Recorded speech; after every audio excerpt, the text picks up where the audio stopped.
आज की दुनिया में कई प्रौद्योगिकियां गतिशीलता से तेजी से बढ़ रही हैं। मानव लोग ऐसी चीजें खोज रहे हैं जो कुछ दशक पहले तक वैज्ञानिकों को रहस्यमय लगती थीं। लेकिन हमारी प्रगति अगले 1000 वर्षों के प्रौद्योगिकी विकास के महासागर में एक छोटी सी रोशनी की तरह है। तेजी से भविष्य में 20 साल आगे बढ़ते हुए एक नई पीढ़ी की प्रौद्योगिकी पूरे विश्व को प्रभावित करने लगती है, जो अद्वितीय शक्तिशाली क्वांटम कंप्यूटरों द्वारा सुपरचार्ज की जाती है और जिन्हें क्वांटम बिट्स या क्यूबिट्स कहा जाता है। ये कंप्यूटर एक साथ कई समस्याओं को हल कर सकते हैं और पारंपरिक कंप्यूटरों की तुलना में लाखों गुना तेजी से काम कर सकते हैं। दुनिया भर के उद्योगों में हजारों ऐसे मशीनें फैलेंगी जो तेज गति और सटीकता के साथ पहले संभावित नहीं होने वाली समस्याओं को सुलझाएंगी। क्वांटम कंप्यूटिंग के प्रेरित होकर जैव प्रौद्योगिकी और नैनो प्रौद्योगिकी जैसे क्षेत्रों में एकत्रित होने से यह नए आविष्कारों को उत्पन्न करेगा, जिनसे मशीनों को मानव शरीर के साथ सजीवता से जोड़ा जा सकेगा। त्वचा के नीचे सीधे स्थानांतरित माइक्रोचिप इम्प्लांट्स आम उपकरणों की जगह ले सकते हैं, जैसे कीजिया और क्रेडिट कार्ड्स, जिससे हमें अन्य स्मार्ट सिस्टमों के साथ सीधे संवाद करने की अनुमति मिल सकेगी।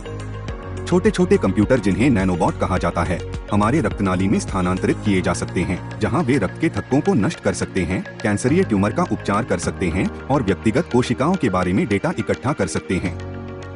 डॉक्टर इस डेटा का उपयोग हमारे स्वास्थ्य में छोटी छोटी परिवर्तनों की निगरानी करने और पहले ही लक्षण दिखने से पहले सामान्य बीमारियों को समाप्त करने के लिए कर सकते हैं। मानव शरीर की आयु युग्मिक वर्षों में तो अभी भी बढ़ेगी, लेकिन आने वाले कुछ दशकों में हमारी स्वास्थ्य अवधि, जीवन की वह अवधि जो हम अच्छे स्वास्थ्य में बिताते हैं, महत्वपूर्ण रूप से बढ़ सकती है। वृद्धावस्था को धीरे धीरे बढ़ाने में एंटी एजिंग पिल असरदार हो सकती हैं, जिससे लोग अपनी जीवन शक्ति को लंबे समय तक युवा महसूस कर सकते हैं, बायोलॉजिकल उम्र के बावजूद। हम पहनने योग्य प्रौद्योगिकी के साथ अपनी स्वास्थ्य और वित्त सुधार सकते हैं। ऊर्जित कपड़े उदाहरण के लिए एक अतिरिक्त सेट के रूप में कार्य कर सकते हैं, जो मानवों की शारीरिक क्षमता में वृद्धि करता है। ऊर्जित कपड़े 4D मुद्रित सामग्री से निर्मित अनेक प्रौद्योगिकियों में से एक हो सकते हैं, जो अपने पर्यावरण में होने वाले परिवर्तनों को समझकर बदल जाने वाले बिल्डिंग सामग्री की तरह होते हैं, जैसे अत्यधिक तापमान के प्रतिक्रिया के लिए। ये सामग्री जटिल प्रणालियों में होने वाले छोटे छोटे परिवर्तनों को निरंतर मॉनिटर करने वाले नैनो सेंसरों के नेटवर्क के साथ संगत काम कर सकती हैं। उदाहरण के लिए, यदि किसी पुल की गिरने की संभावना हो, तो नैनो सेंसर दुर्बलता के बिंदुओं की पहचान कर सकते हैं और मानवीय हस्तक्षेप के बिना इसकी सहायता से उसकी टिकाऊता को बढ़ा सकते हैं। कई नेटवर्क डेटा का व्याख्यान करने और अपने प्रदर्शन को अनुकूलित करने के लिए कृत्रिम बुद्धिमत्ता या AI पर आश्रित हो सकते हैं।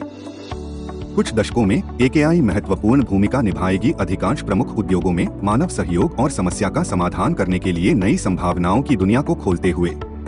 पब्लिक हेल्थ जैसे महत्वपूर्ण क्षेत्रों को AI उपकरणों की मदद से अधिक कुशल और सफल बनाया जा सकता है, जो जनसंख्या का मूल्यांकन करते हैं और नीतियों को सुधारने के लिए अनुकूलित करते हैं, ताकि वास्तविक लोगों की जीवन गुणवत्ता में सुधार हो सके। AI से हमारा समाज कुशलतापूर्वक बन सकता है, लेकिन यह सामाजिक अशांति की एक लहर को भी प्रेरित कर सकता है। AI के प्रभाव से हमारे दैनिक जीवन पर प्रभावित होने के साथ हमारे पास कम निजता, स्वतंत्रता और कार्यक्षमता हो सकती है, जो कुछ लोगों को इन प्रौद्योगिकियों को अनैतिक या प्रजातियों के लिए हानिकारक मानने के लिए मजबूर कर सकता है। उभरते हुए प्रौद्योगिकियों को ग्रहण करने वाले और जिनके पास इनका अनुकरण करने की इच्छा नहीं है या जो इसे करने में असमर्थ हैं, उन दोनों के बीच एक विस्तारित दरार विकसित हो सकती है। धरती पर जीवन से निराश हो रहे लोग सौर मंडल के किसी अन्य स्थान में आशा की भावना खोज सकते हैं, जबकि पहले अंतरिक्ष यात्रियों की अस्थायी तौर पर मंगल ग्रह पर बसने की शुरुआत होती है। मंगल ग्रह के सफल मिशन मानवता के भविष्य के लिए लाल ग्रह की बसने की स्थापना करते हैं। हमें मंगल पर स्थायी बसने का निर्माण करने से पहले हमें कई अरब या करोड़ों डॉलर और 2020 के दशक में महत्वपूर्ण सफलतापूर्वक प्रगति पर आधारित अद्भुत मात्रा में ऊर्जा की आवश्यकता होगी, जिसके लिए कंपनियों को पुनःयोग्य अंतरिक्षयान और स्वयं संचालित खनन प्रौद्योगिकी में निवेश को प्रोत्साहित करना होगा। मानव तारों की ऊर्जा का सही रूप से उपयोग कर सकते हैं। परमाणु संकुचन द्वारा उत्पन्न विलयन ऊर्जा दुनिया की कई ऊर्जा समस्याओं का समाधान कर सकती है, साथ ही हमारे पर्यावरणिक प्रभाव को कम करती है। ऐसी ही प्रौद्योगिकी अगली पीढ़ी के तेज और कुशल अंतरिक्षयानों की ऊर्जा प्रवाहन प्रणाली की शक्ति को प्रदान कर सकती है। फ्यूजन प्रेरण प्रणालियां मानवों को नियमित रूप से मंगल की सतह तक पहुंचने की सुविधा प्रदान कर सकती हैं, जहां से आपूर्ति और निर्माण सामग्री ले जाकर पहला मार्टियन कॉलोनी बनाने में मदद कर सकते हैं।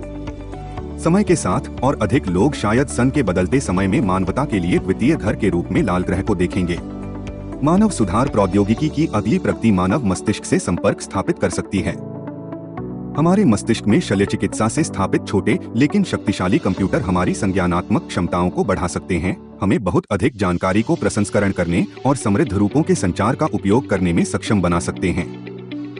बोलने या हाथ उठाने की बजाय मस्तिष्क स्थापनाएं हमें मस्तिष्क से मस्तिष्क संचार के माध्यम से चयनित विचारों को मानसिक रूप से साझा करने की अनुमति दे सकती हैं।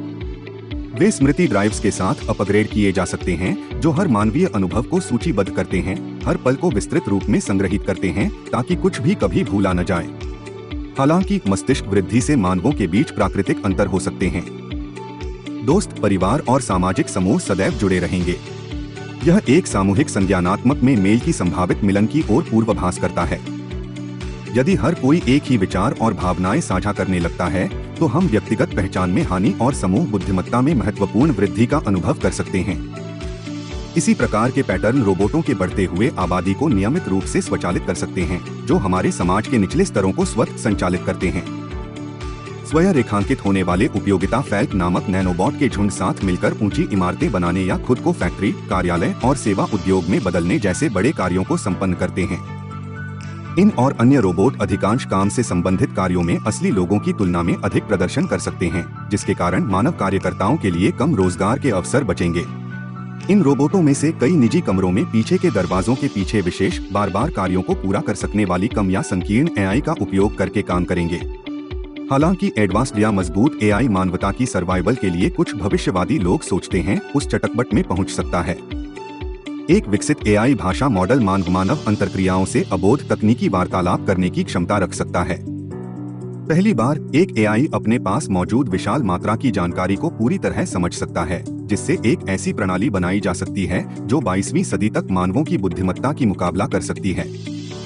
पहली कृत्रिम सामान्य बुद्धिमत्ता या एजीआई अपनी नई प्राप्त चेतना के साथ आत्मसंज्ञानी हो सकती है। यह सुपर बुद्धिमत्ता जानकारी को एक आश्चर्यजनक दर से अवशोषित कर सकती है, दिनों या घंटों के मामले में मानवीय ज्ञान को पार करते हुए। कुछ लोग सिंगुलैरिटी के रूप में कहते हैं जब हम पहुंचते हैं। मानव और मशीन के बीच की रेखा धीरे धीरे पतली हो सकती है, जिससे हम चेतनामय कंप्यूटरों के प्रभाव के साथ निपटने के रूप में मानव और अत्यंत बुद्धिमान एआई के बीच संबद्धता को प्रेरित करता है। पहले मार्सियन सिटी, जिसमें हजारों बासिने निवास करते हैं, में नए जीवन शुरू करने के लिए अधिक लोग मार्स छोड़ सकते हैं। मार्स पर खनन कार्यों के कारण मानव सफल हो सकते हैं, जिसमें प्रकृति की गहनता और पास के उल्कापिंडों से संसाधित संसाधनों का उपयोग किया जाएगा। इन मूल्यवान सामग्रियों के कारण मार्सियन अर्थव्यवस्था में धन की आविर्भावन हो सकती है, जबकि उसकी एकमात्र नगरी एक हलचल भरी सभ्यता में विस्तारित होती है। मार्स पर पूरी पीढ़ियों के लोग जन्म लेंगे और विशेष रूप से वहां पर पलेंगे जो मानवता की ग्रह पर कभी कदम नहीं रखे होंगे। वर्ष 2400 तक मानव अपने प्रजाति के तकनीकी विकास में एक महत्वपूर्ण लक्ष्य को प्राप्त कर सकते हैं। मानवता घरेलू ग्रह पर उपलब्ध सभी महत्वपूर्ण ऊर्जा के साथ एक प्लेनेटरी सभ्यता के रूप में बन सकती है। हमारे पास अधिक शक्ति होगी। मानव विज्ञान की कथा से जुड़े टेक्नोलॉजी का उत्पादन कर सकते हैं, जैसे कि आणविक निर्माता और परमाणु को मानव द्वारा नियंत्रित करने वाली नैनो मशीनें, जो माल को मोलेक्यूल से मोलेक्यूल निर्माण करने योग्य होंगी और इन्हें उच्चतम दक्षता वाले सिस्टम या संयुक्त नैनो फैक्ट्री के रूप में मिलाया जा सकता है।